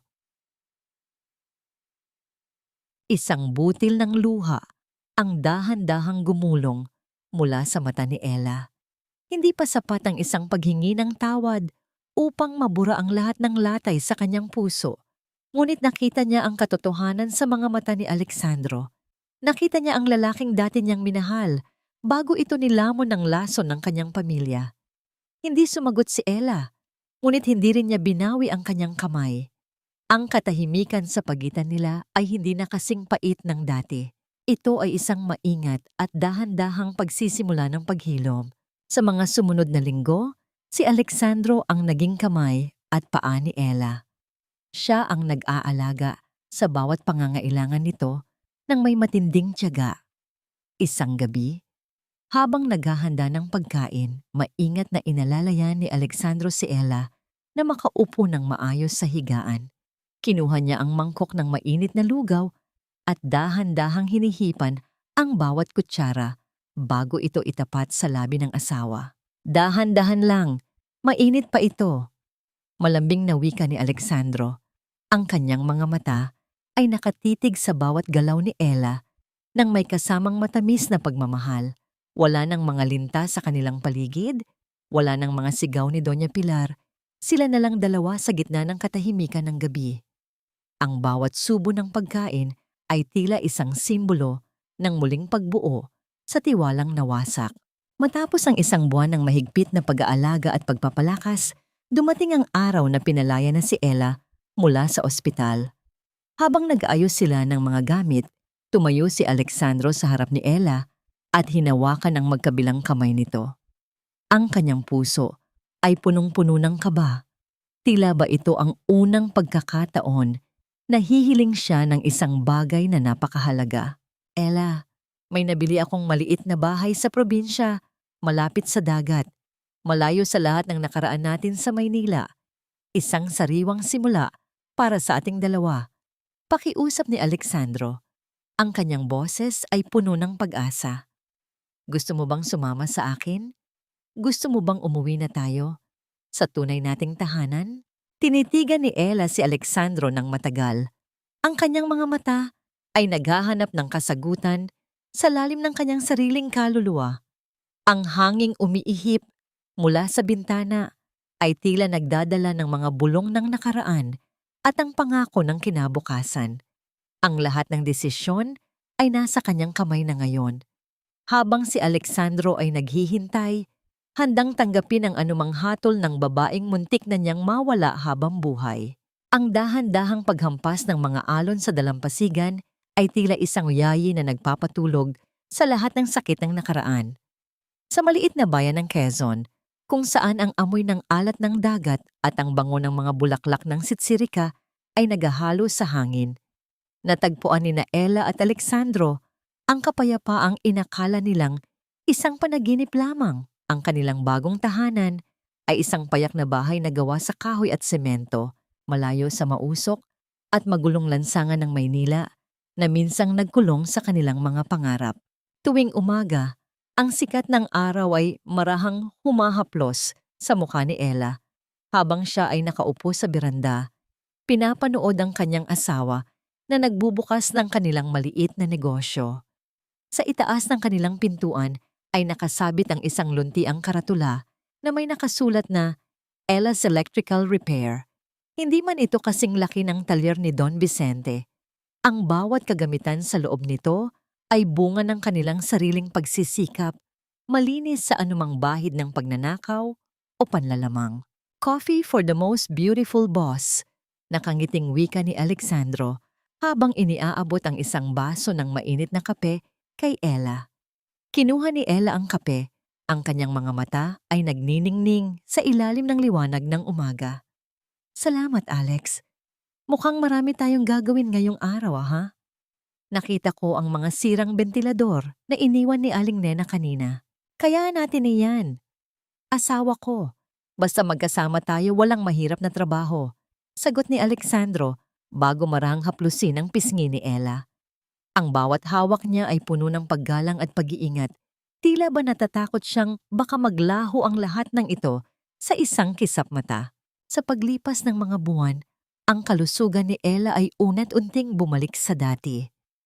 Bagaman may mga pagkakataong nararamdaman pa rin niya ang bahagyang panghihina, ang pag-aalaga ni Alexandro ang nagsilbing pinakamabisang gamot. Tuwing takip silim, habang ang langit ay nagpapalit ng kulay mula sa asul patungo sa kulay kahel at lila, nauupo silang dalawa sa buhanginan. Dito, sa gitna ng katahimikan ng kalikasan, dahan-dahang minamasahe ni Alexandro ang mga binti ni Ella, pinapawi ang anumang pagod mula sa maghapong pagtulong sa talyer. Alex, natutunan ko na ang tunay na pamilya ay hindi pala nasusukat sa dugo. Bulong ni Ella habang nakasandal ang kanyang ulo sa balikat ng asawa. Akala ko noon, kailangan kong tanggapin ang lahat ng sakit dahil lang sa obligasyon. Pero dito, kasama mo, naramdaman ko na ang tunay na tahanan ay kung saan ka pinoprotektahan, hindi kung saan ka binabasag. Tumingin si Alexandro sa malayo, sa abot tanaw kung saan nagtatagpo ang dagat at langit. Patawarin mo ako kung huli ko nang naintindihan yon, Ella. Ang utang na loob ay hindi dapat maging dahilan para hayaang mamatay ang taong mahal mo. Ang tanging utang ko na lang ngayon ay ang buhay na ibinigay mo sa akin muli. Ikaw ang pamilya ko, Ella. Ikaw ang tahanan ko. Sa gitna ng kanilang pag-uusap, kinuha ni Alexandro ang isang maliit na bagay mula sa kanyang bulsa. Iyon ang gintong singsing sa kasal ni Ella na iniwan nito noong gabing lumayas ito. Maingat niyang isinuot ang isang manipis na kadenang ginto sa singsing at dahan-dahang isinuot ito sa leeg ni Ella bilang isang kwintas. Ang kislap ng ginto sa ilalim ng papalubog na araw ay tila isang sumpaan na muling binuhay, isang simbolo ng kanilang hindi matitinag na pag-iibigan sa kabila ng lahat ng unos. Huwag mo na itong huhubarin, ha? Isang paalala na kahit anong mangyari, hinding-hindi na kita bibitawan.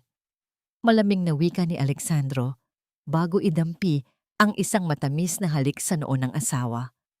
Niyakap ni Ella ang asawa ng mahigpit, damang-dama ang seguridad at pagmamahal na matagal na niyang hinahanap. Gayunpaman, Ang kapayapaan ng kanilang hapon ay bahagyang nagambala nang lumapit ang kartero ng kanilang barangay.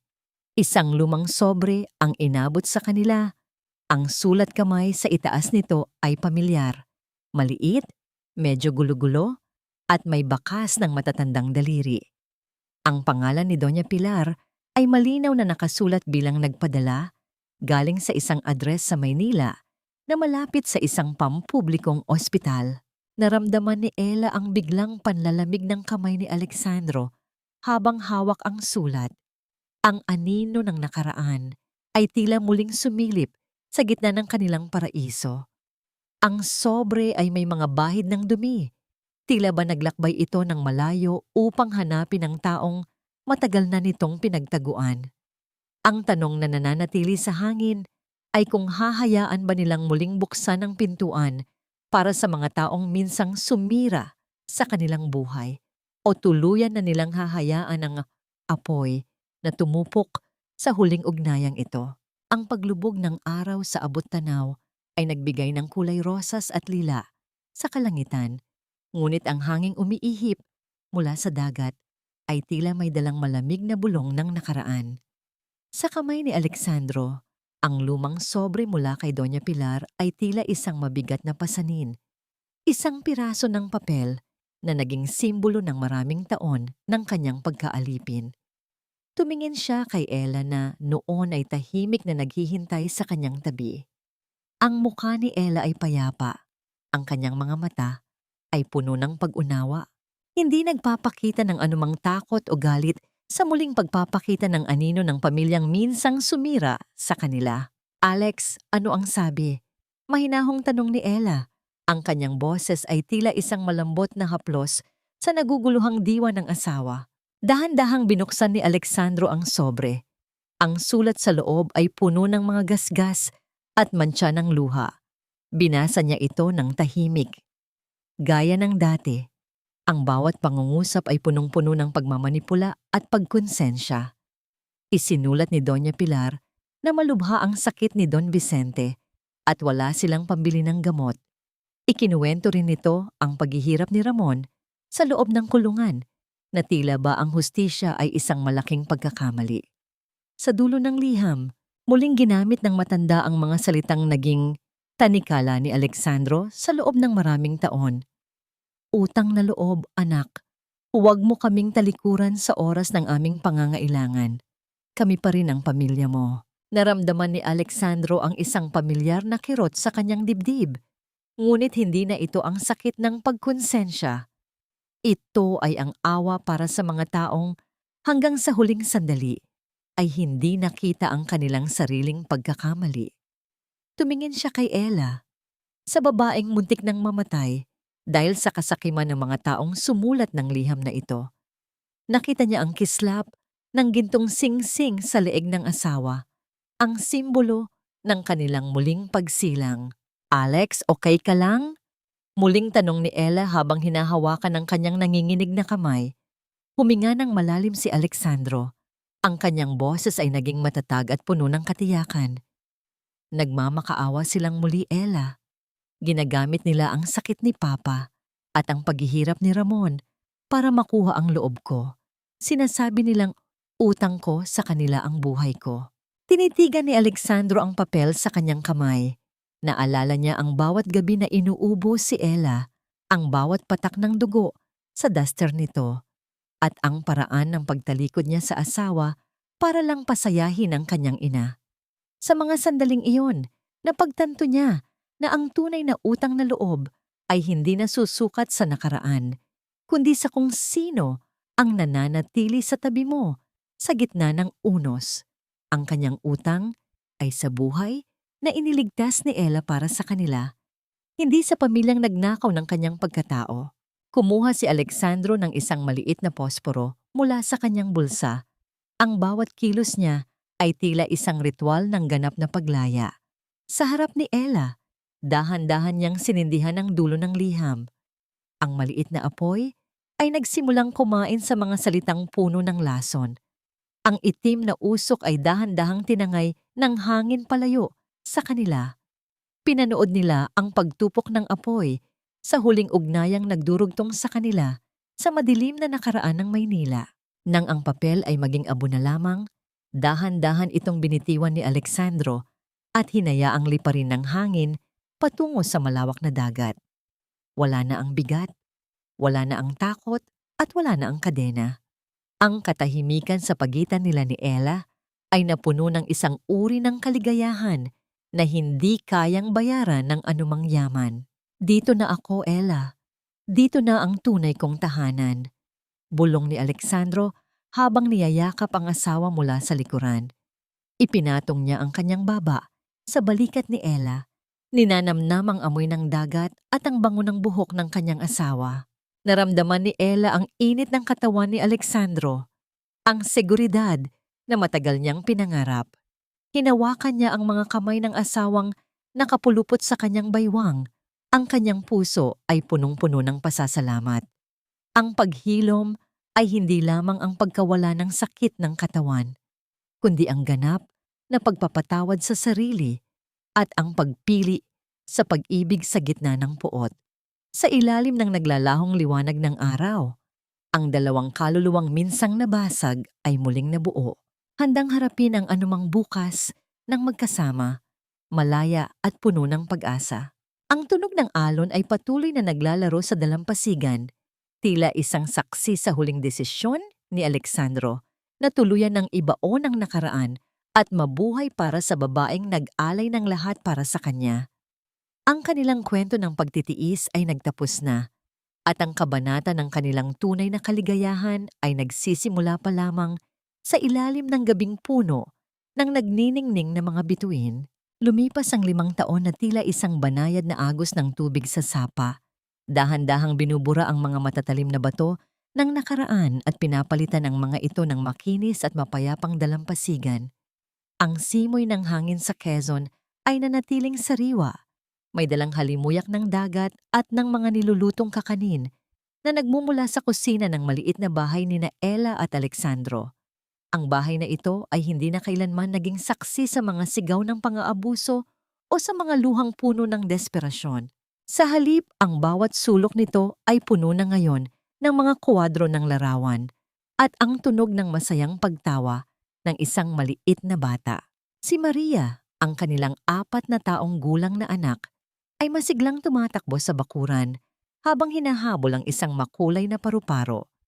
Ang kanyang bawat hakbang sa damuhan ay tila isang himig ng tagumpay laban sa lahat ng sakit na pinagdaanan ng kanyang mga magulang. Nakaupo si Ella sa ilalim ng puno ng mangga. Ang kanyang muka ay puno ng buhay at kulay, malayo sa maputla at naghihingalong babae na minsang isinakay sa ambulansya. Hawak niya ang isang maliit na telang tinatahi. Ngunit sa pagkakataong ito, hindi ito para sa pambayad ng gamot, kundi isang munting bestido para sa kanyang anak. Lumapit si Alexandro, bit-bit ang isang baso ng sariwang buko juice at dahan-dahang naupo sa tabi ni Ella. Pinanood nila ang kanilang anak nang may kasamang matatamis na ngiti na nagmumula sa kailaliman ng kanilang mga puso. Napatawad mo na ba sila, Alex? Mahinahong tanong ni Ella. Ang kanyang boses ay walang bakas ng pait, kundi isang pagnanais lamang na ganap ng isara ang pinto ng kanilang nakaraan. Huminga ng malalim si Alexandro at tumingin sa malayo. Sa abot tanaw kung saan ang dagat ay tila humahalik sa langit. Ang pagpapatawad ay hindi nangangahulugang kailangan ko silang ibalik sa buhay ko, Ella. Pinatawad ko ang aking sarili sa pagiging bulag noon at tungkol sa kanila. Hinayaan ko na ang tadhana at ang batas na magdikta ng kanilang kapalaran. Ang mahalaga ay wala na silang kapangyarihan na saktan tayo. Nakahanap na ako ng kapayapaan sa piling mo at ni Maria. Iyon ang tanging mahalaga sa akin. Dito sa kanilang payak na tahanan, nasagot na ang lahat ng katanungan ng kanilang buhay. Nahanap na nila ang tunay na kapayapaan na hindi nakabatay sa dami ng pera o sa laki ng bahay, kundi sa katotohanang sila ay ligtas, pinahahalagahan at malayang magmahal ng walang kondisyon. Ang bawat gabi ay hindi na punong-puno ng pangamba, kundi ng mga yakap, na nagdadala ng seguridad at katiyakan.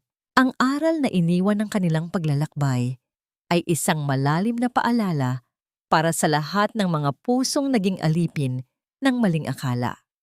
Ang tunay na pamilya ay hindi palaging nasusukat sa dugo o sa dami ng utang na loob na isinusuhumbat sa bawat pagkakataon. Ang tunay na pamilya ay ang mga taong pipiliing manatili sa tabi mo kapag ang mundo ay pilit kang binabasag. Ang pag-ibig ay hindi isang utang na dapat bayaran. Ito ay isang biyayang kusang ibinibigay, pinoprotektahan, at pinagyayaman sa gitna ng katotohanan. Tumingin si Alexandro kay Ella at sa isang maliit na kilos ng pagsamba, hinawakan niya ang kamay ng asawa at dahan-dahang idinampi ito sa kanyang pisngi. Ang kislap ng gintong singsing sa leeg ni Ella ay nagsilbing huling tuldok sa kanilang madilim na kabanata. Ang kanilang kwento ay isang patunay na kahit gaano man katindi ang unos, laging may bukas na naghihintay para sa mga pusong may lakas na bumitaw sa kadena at piliing muling magsimula sa ilalim ng liwanag ng tunay na pag-ibig.